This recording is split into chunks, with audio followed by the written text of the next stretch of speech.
Nigerian students are the only students who come to class in Bentleys in other parts of the world, and their parents are here stealing you dry, and we are questioning whether we can fund education. Why not, my brother? We will fund education. Do you know why? I went to the University of Lagos in 1989 with poor parents. My father gave me 45 naira. I needed to pay 45 naira for school fees and 90 naira for accommodation. My father didn't have the other 90 naira. But I went to school regardless. Met my uncles. So it took me 45 plus about 135 naira. Let's say 150 naira to go to the University of Lagos with a huge bag of gari that I took with me. And today I'm standing in front of you. If education was too expensive, I wouldn't have been able to attend the University of Lagos. So why would I do it for you? Worst case scenario, we set up a loan for students so that you can even have extra money to take care of your extracurricular activities, including buying yourself clothes, buying yourself a laptop, those great things that you need to be in school. We can do it if we take away corruption from our system. People, we have about 3 intervention programs for education alone. There's an education tax. There's another one I don't remember exactly now. People are there every year. They are stealing the place, trying and using it to build mansions. And we are not challenging them. But you are going to be elected into Nigeria's presidency, a president next year that don't tolerate thieves. And will not allow them to get away with anything. And as long as they cannot steal, there will be more than enough to pay your school fees by the federal government. Let me tell you, and I say it once again, I've been saying it, Nigeria has been servicing the needs of the greedy. And you can never satisfy a greedy person. It is time to turn it around and start servicing the need of the needy. And that is where your school fees will come from. Our universities don't even have up to 1 million students. We don't. I am not saying that I will pay school fees for state universities, but we can provide them incentives, loans, so that they can pay for their school. We don't even have enough spaces for students to go to school. We have to develop that. There's a lot of work to do, people. Just let's get over with the election so that we can get on the path of progress, so that you can be happy. You will not be doubting me by this time after May 29. You'll be wondering where the man is getting money from. I already know where the money is. I haven't worked as Sahara reporters for 12 years. I know where they hide all the damn money in this country. And I'm going to be the number 1 whistleblower of the Federal Republic of Nigeria.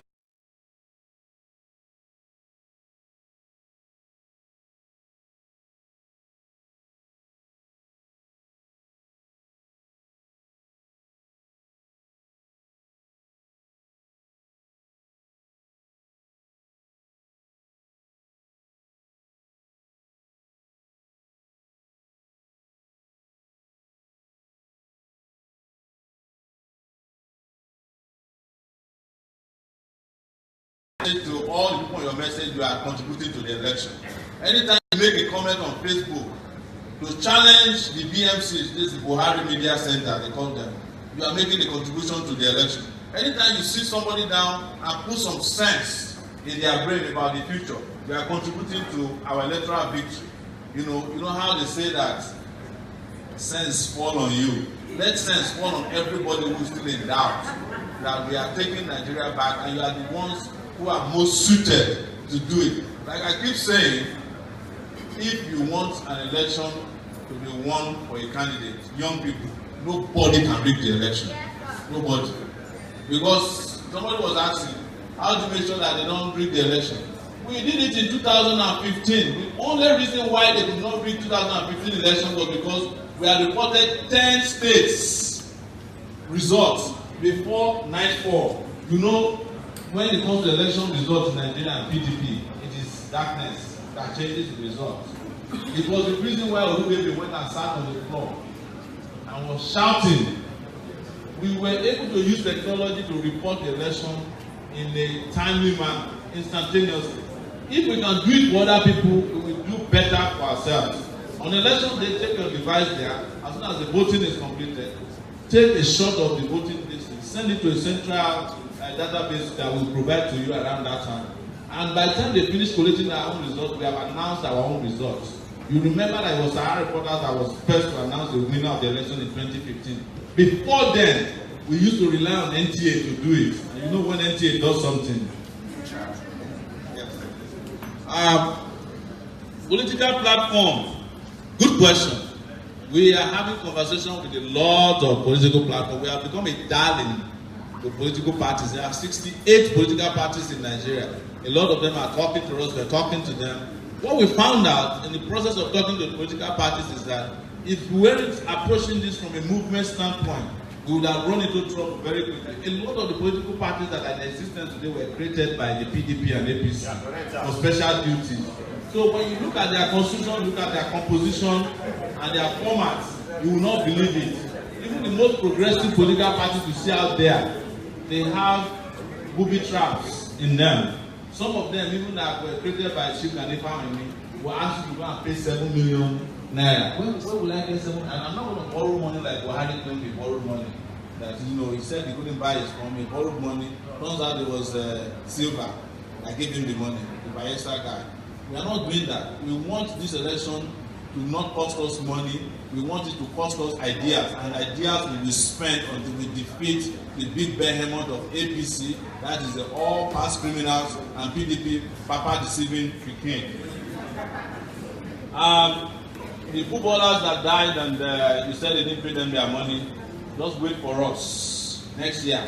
The people that ate the money will vomit it. That's all I can tell you. It's not only footballers that died, but the money that they have been stealing from the Bakassi refugees. We will also make sure that an average of R1 billion is raised on behalf of Bakassi refugees every year. Go to their camp, which is 45 minutes from here. They don't have water. They have no place to sleep. Yesterday, we found out that the woman who was trying to have a baby in the camp, she died. She has not been buried. The child is 1 month old, innocent child. Nigerian leaders are wicked. And the only way we can have peace is to just remove this kind of leaders we have today. You are saying, yeah, somebody mentioned Cross River being challenged, sitting of Bakassi. I was opposed to sitting Bakassi to Cameroon. I was actually working with one of the activists in those days. His name is Ene, I don't know his first name. Well, he mysteriously died in an auto accident. The Nigerian government did injustice to the people of Bakassi by giving away Bakassi. But there's a judgment in that regard. But apart from the judgment, there's the Green Tree Agreement that says that the people of Bakassi must be properly relocated, and their relocation and resettlement must be well funded. We will take that agreement and make sure that it is implemented to the letter, that they have place to sleep, they have shelter over their head, and their culture is restored. We will take care of our borders. It's not only here that our border is porous. It's porous also up north. Right now, a lot of people are worried about registration of voters because there's influx of people from Niger, Chad, everywhere that they could come from. They are coming in to register in Nigeria. But they will be disappointed when the election comes, because no matter how many people register anywhere, you cannot reach beyond the number of voters in your state, right? Yes. It announces the issue of securement of the votes. We are the ones now that are driving the conversation around the underage voters in Kwara. It's Sahara that is pushing that they should release the results, the investigation they did. And we are talking and we'll make sure that they produce that result so that we can get rid of underage voters that they are relying upon in Kano and elsewhere. We will make sure that this election is free and fair. But the election cannot be said to be free and fair if it only elects rogues, mediocres, and corrupt people. We want to ensure that Nigeria is put on the path of progress. I mean it, and we mean it, and we take Nigeria back. Again, I cannot believe my eyes that I will have this number of people sitting in front of me. I don't have a dime in my pocket as we speak. I came here with a ticket bought for me by someone on Airpeace. I came here sleeping in a hotel that was provided to me by some of you. I was driven to everywhere I went in a car owned by someone, a young person, and fueled by another young person. I've been enjoying this free ride. And by next year, it will be time for you to enjoy a free ride in your own country. And I promise that that will happen. But do not let us relent, because the worst that they will throw at us has not come yet. They will bring propaganda, they will bring blackmail, and finally they might want to also bring violence to divide us. Resist them wherever you can resist them. Don't allow anybody to provoke you. Keep speaking truth to your aspirations and your desires to have a free country, a country that you can call your own, a country where you are not abused and called a lazy person or an inconsequential human being, a country where you don't get mistreated by even smaller countries around us when you carry Nigerian passport. I know what it means to suffer as a Nigerian because I've traveled extensively, and in my 19 years in America, I refused to do one thing. I never changed my citizenship. And the reason I never did it is that I think if I changed my citizenship, one, I would have lost an integral part of my person and my dignity to another country. Secondly, it's a reminder of the need to save Nigeria. The moment you humiliate me, I will say to you like Gaddafi said to the Italians when they drove him out of school when he was in class 4. He said, "You drove me out of the class, I will drive you out of this country." And that is what they have done to us. They've driven us out of our places of comfort. They've driven us out of employment, driven us out of health, driven us out of power, economic empowerment, or we drive them out of this country. That's what we're going to do come next year. We'll do it democratically and peacefully.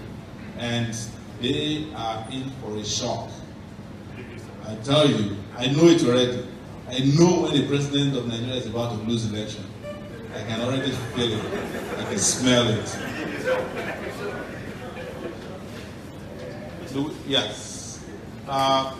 Again, we will appeal to you. Okay, I have some written questions here. Somebody said, what will you do for Cross River State when you become president? Will you appoint the Minister of LCT from Cross River? We are interested, please. How about we bring the Federal Capital Territory to you? I hear you, sir. I hear you. I would love for Cross River or Calabar to be the FCT because it's cool in here. It will be the nicest place to just be chilling as the president of Nigeria. Everybody in Nigeria under our government should be able to become minister of the FCT. But what we are doing and what we will do is to bring the succor to every part of Nigeria that you won't even feel it if your president is not the minister of FCT. As long as you are enjoying life, who cares? As long as you have jobs, who cares? As long as you have education, who cares? As long as you have electricity, who cares? As long as you have a great life, you will forget your ethnicity. Because when we travel out of here, the first thing Nigerians love to do, which I love about Nigeria, there's a guy I picked up from the airport. He was coming to America. I called him the next day. He was already speaking Ebonics. Man. I said, come on, not be me pick you from the airport. I'm in the airport. 19 years. I'm not, no, bro. You know, no. I said, no, please, shut up. That's how much we love to blend, you know. It means that we don't really have an ethnic bone in our bodies. We are people who are willing to associate anywhere. But that part has been taken away from us. That's why we hang on to whatever we can find. And in most cases, our ethnicity is the only thing left. So we hang on to it.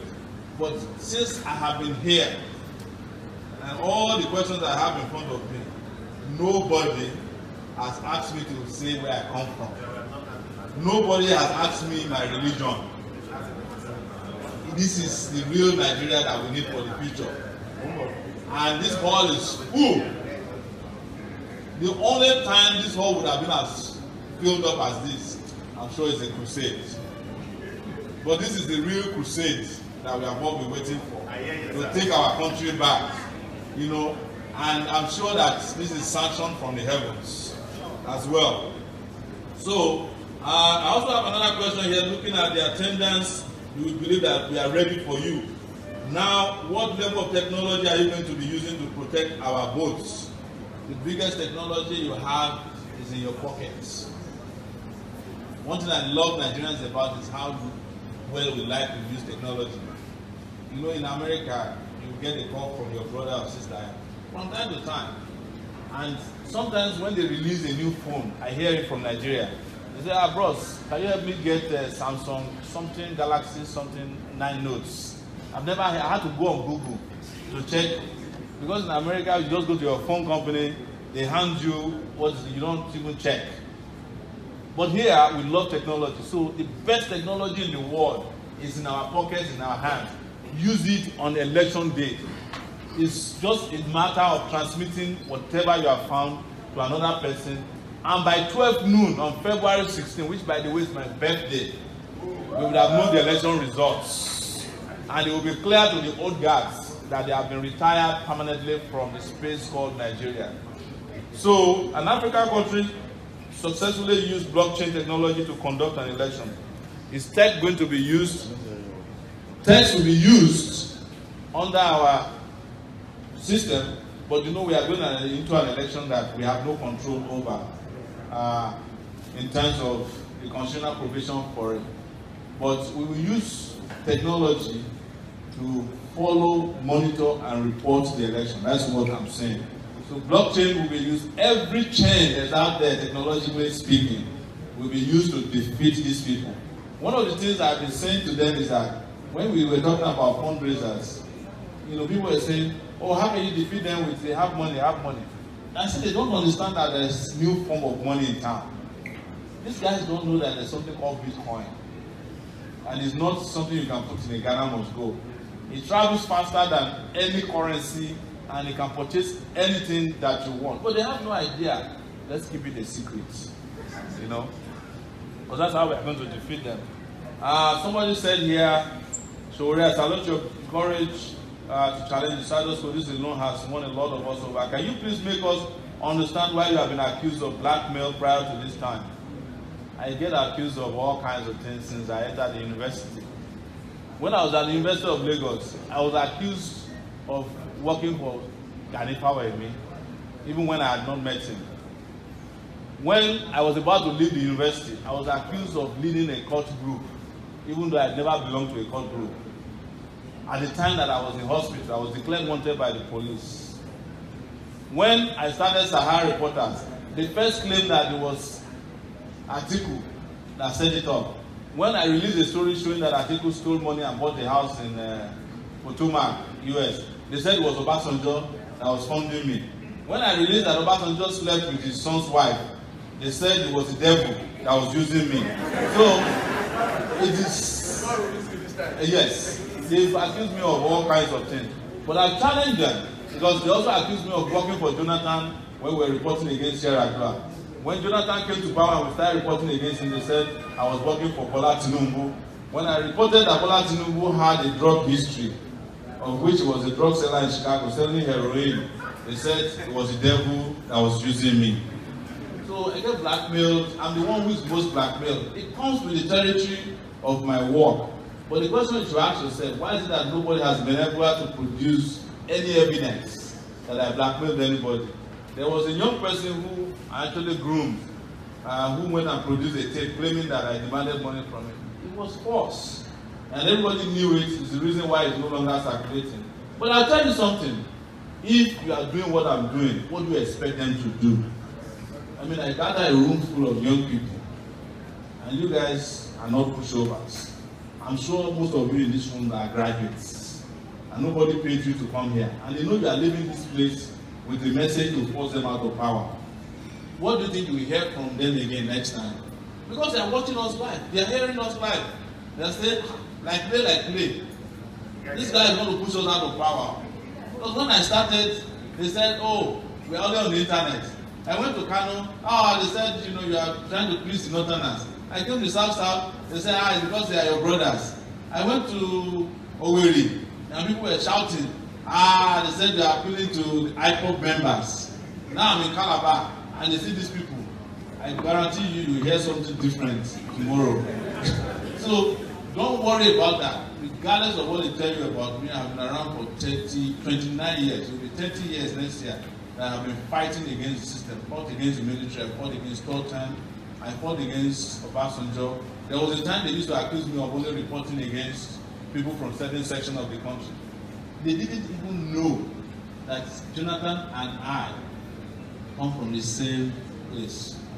Most of you don't know. There was a time they were accusing me, Yoruba people, of course my name is Yoruba, I speak Yoruba. I come from the Yoruba speaking side of Ijo. You know, those days, it's called Ijo boy. So if I was going to pitch tent with anybody, will not be my brother Jonathan. But the moment Jonathan started stealing, I did not spare him, because that's how I am. And I'm not mentioning my tribal affiliation to appeal to any one of you, because you have not asked me is the reason why I expose it to you. Because somebody's going to ask you, like you said, brother here said, this is the first time I meet a Yoruba man that I can swim better than you do, you know, if you get inside water. So it's not a Yoruba thing. Look, there are good Yorubas, there are bad Yorubas. There are good ethnic people, there are bad ethnic people. There are good Hausas, there are bad Hausas. So don't let us play the ethnic. It's not necessary. Let us, all the good people, gather ourselves. When these people are stealing in Abuja, they don't have ethnic group. They don't speak Yoruba or Hausa. They speak the language of greed. They just be counting the thing like give me, everybody's giving. And before you know it, they marry into themselves. Some of them who are from here, their best houses are not in Cross River, it's in Abuja and Lagos. Why don't they build their best houses here? Some of them own universities outside of here. Because they are about greed. Let me go back to other questions. The transformation we are expecting, how many years would you require to achieve it? 0 years. It will start from day one. You see transformation from the day of swearing in. The speech alone will tell you. And by the way, yes, it's true. The transformation will start as from, you see some people, even at the swearing in, even if there's fan and air conditioner, they'll start sweating because they know that something is going to happen in the country. And I don't think a lot of African leaders will attend the swearing in, by the way. Because all those old guards in Africa, they are also in trouble. We will ensure that Africa is rid of so many of these leaders who are not serving the interest of their people. Would you adjust your tenure to a single term? If you decide after 4 years that I'm done, please, by every means, vote me out. If not, we have another 4 years to do it. But I think what you mean is, if you want to do a single term so that after 4 years I can leave, it's up to the people. If they say to me, we need you to do another 4 years, I will be your publicist. I'm going to be the first personal assistant to Nigeria that will be elected to office. How will you cope with those opposing you, especially those who are angry with your media outfit, Sahara reporters, for exposing their evil actions, knowing fully well that most of them are politically powerful? There's no powerful person politically. We make them powerful because we are afraid of them. What Sahara reporters has taught me is that you can dare them and nothing will happen. Nothing. They've sent assassins after me. Right now, I have several court cases. All the money that I brought into Nigeria a year ago to set up Sahara reporters was seized by Saraki, right? But I'm still standing. And I'm not saying that I have any protection. Since we came in here, have you seen a policeman? The best policeman we can have are you people. They are the best soldiers that can protect us. Our conscience will be our greatest protectors. And they know it. So there's no powerful person. They become powerful because of the way we treat them. The moment we don't call them powerful, they will become ordinary people. I have seen 7 presidents come and go in Nigeria. 7 of them. And there's nothing powerful about these people. Nothing. It's because of the respect you give them, the respect they don't deserve that we give them, that makes them feel powerful. And if someone is saying that someone is not powerful, you can understand when I'm the one telling you, because I have confronted a lot of powerful people, principalities and interests in this country. And I'm sure the reason enough to work with me to lead Nigeria into a state of fearlessness. Yes. Fearlessness. That's the next state that we are going into. And it's going to be scientific fearlessness. And this question is quite straight. Where are all the funds that have been received by going to go to made by us? Well, all of them go there on GoFundMe.com/Sowore 2019, and you see how much we have made so far. Most of them are going into some of our events. Like I said, there's a combination of contributions from people like you. Sometimes we have to spend money, but all of it will be accounted for. We just open a Nigerian account. I don't know how much we have there, but probably 100,000 Nigerians. And and we have enough money to battle these people. What exactly happened to the subsidy removal funds? Subsidy removal is a scam that must be stopped. When we get to office, there's no subsidy. We're always subsidizing the criminals in this country. And we know that. To show the transparency of the use of these funds, it will ensure that Nigerians can access a website where there's explanation of how government funds are used.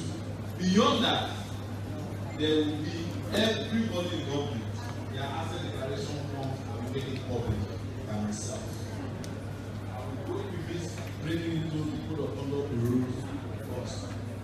Online, we have to do it. It's the only way we can stop these thieves.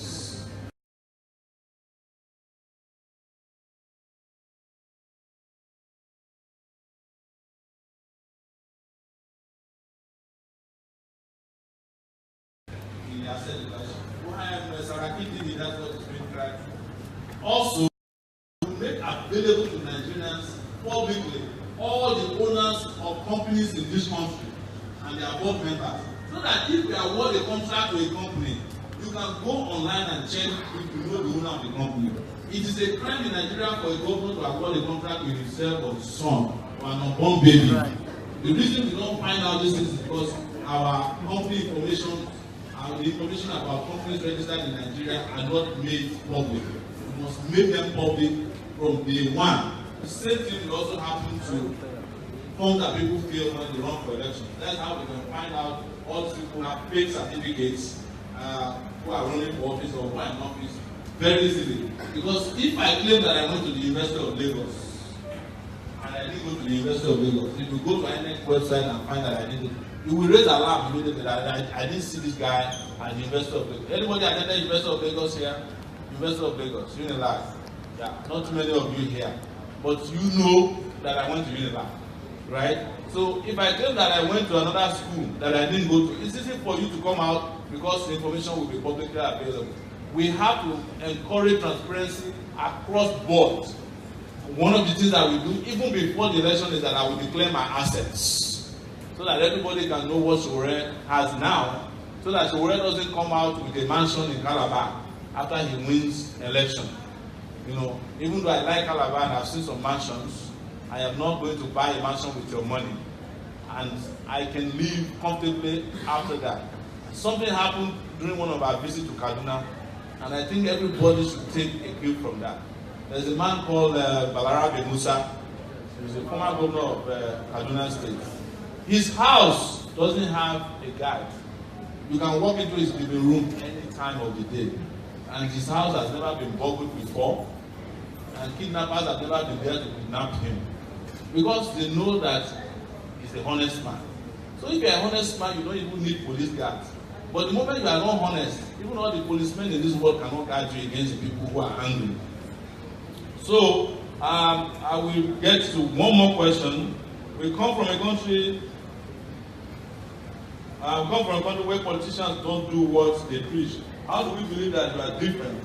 Take into consideration, if you answer me politically, I will take you as one of them. You know my political answer, I am not a politician.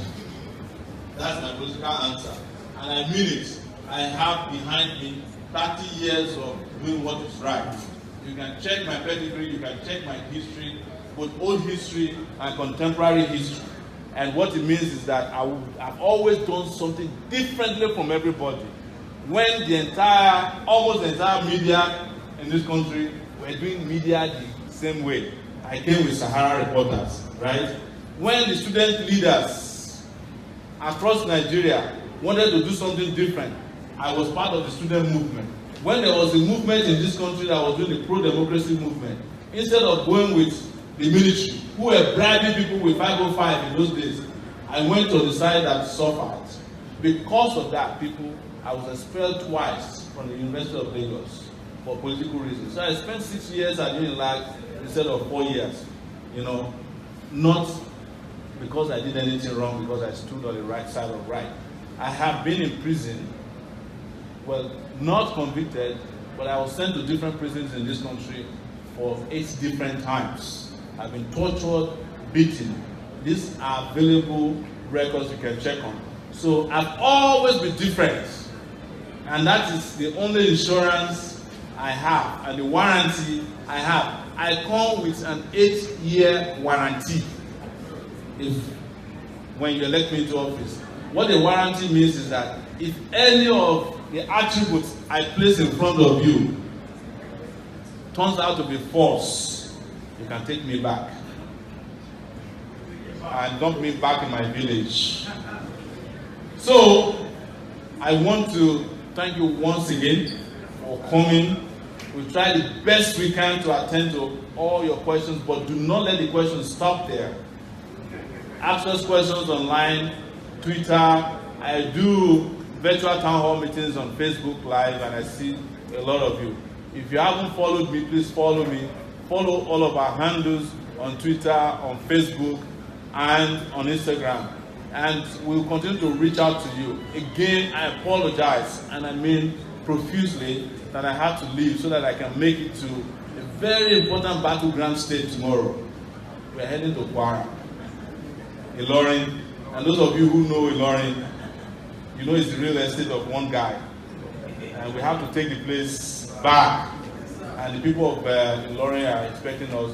We have to go to Lagos tonight and travel to Ilorin tomorrow. Please do not be upset with me. I apologize that I have to leave now. And I thank you so much for coming. I will urge you once again to take it back. Take it back. Take it back. Take it back. Take it back. Thank you. Take it back. Take it back. All right, we still have a bunch of questions here, but we'll find a way to deal with that. Even me, I'm wishing we could stay. Because he's supposed to actually meet with the organized private sector, and Mr. Ken Asifita is standing there. We even wanted him to ask a question, but time is tight. He's going to come back to Calabar. And this time we are going to use the stadium. Yes. This was a test run, and we are definitely going to do it. We're all aware that Ken is the chairman of the global organizing committee. There's nothing local about this, I will take it back. It's a global movement, and we have the chairman of the global organizing committee, Comrade Eken, Ian, and other members of the LOC. He will come and give us a vote of thanks. While the good news. And can we please call all the members to come to so that yes, all the members of the LOC come onto the stage. Great guys, and we appreciate it. Make this possible. All the members, please. Make this possible. Please come. Make it possible. Come, please. All the GOC members, yes. Take it back. Take it back. Please give them a round of applause on our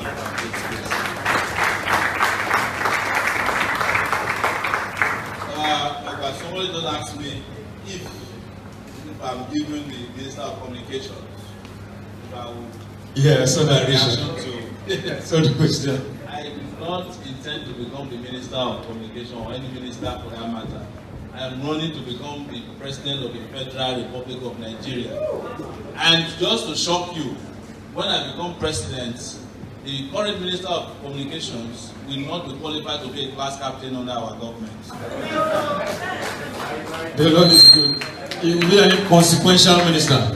All right, Chairman of the GOC, you want to give a vote of thanks?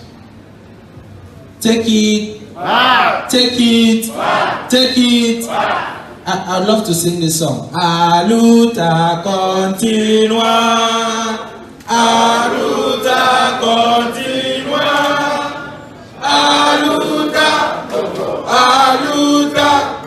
A luta continua. Victoria. Victoria Asata. Victoria Asata. Victoria. Victoria. Victoria Asata. Take it. I want to quickly appreciate every one of you that have spent your time to be here. We understand that in Cross River State, to get this population, you must pay heavily for it. But I appreciate you because I can see that all of you here believe that help is on the way. And that is why you are here. Please continue to engage with us, most especially those that came from Boki as far as Akampa. I want to appreciate you. Mr. Paul, if you're here, I appreciate you. Those people that came all the way from Obanliko, I appreciate all of you. We recognize you. Continue to engage us on our WhatsApp page with the hashtag Sowore Town Hall Calabar on WhatsApp, Facebook, Instagram, Twitter. You can check the phone numbers on the backdrop. Just if you're on WhatsApp, just drop with hashtag Sowore or hashtag Sowore Town Hall Calabar. We'll now add you to the group. We want to encourage every one of you here. We believe that you are leaders of various capacity. Go home and form yourselves. Go home and show capacity. Let us drive this country the way we want it. I appreciate the LOC members, importantly, the GEOs. I want to appreciate the members. They've not had sleep at all. And especially those that followed us to Bakassi. Among you here, you've been wonderful people working with you. You call people at midnight, they come out. I appreciate you. Mr. President, awaiting inauguration, we appreciate you for considering Calabar. In Calabar, when presidential aspirants come, they stop by government house, they go to Peregrino house, and they go back. They have never done this, but he came and said he wants to consult with the youth. I think it's worthy of accolades. Greatest Papa! I appreciate all of you. All of you deserve an assurance. Thank you.